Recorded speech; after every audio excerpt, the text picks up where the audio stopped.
బిమిలి నియోజకవర్గం మధురవాడ జంక్షన్లోని గూడ్స్ వ్యానుల స్టాండ్లోని డ్రైవర్లు diesel, petrol, CNG, LPG ధరల పెంపును నిరసిస్తూ ధర్నా నిర్వహించారు. ఈ సందర్భంగా వామనమూర్తి మాట్లాడుతూ కేంద్ర రాష్ట్ర ప్రభుత్వాలు ఇంధన ధరలను భారీగా పెంచి వాహనదారులపై ఆర్థిక భారం మోపుతున్నాయని ఆరోపించారు.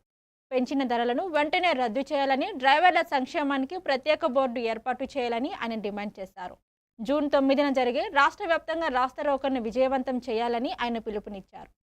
Third party insurance, toll Punjab ఫీజులు పెంచి డ్రైవర్లకి కంటి మీద కునికి లేకుండా చేస్తున్నటువంటి విప్లవం ఇప్పటికైనా స్థానిక ప్రజాప్రతినిధులు, ఎమ్మెల్యేలు, మంత్రులు, ఎంపీలు చొరవ తీసుకొని ఈ పెంచిన డీజిల్, పెట్రోలు, వంట గ్యాసు, కమర్షియల్ గ్యాస్ రద్దు చేయాలని చెప్పి వ్యాన్ల మీద పెంచినటువంటి టోల్ పంజాబ్ ఫీజులు, గ్రీన్ ట్యాక్స్, అదేవిధంగా రోడ్ ట్యాక్స్ 30% తగ్గించి డ్రైవర్లకి జీవనోపాధి, జీవించే హక్కు కల్పించాలి.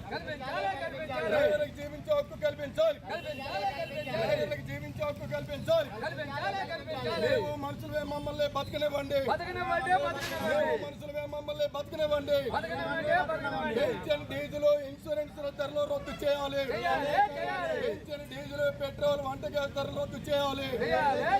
ధరల పెరుగుదలకు వ్యతిరేకంగా పోరాడతాం.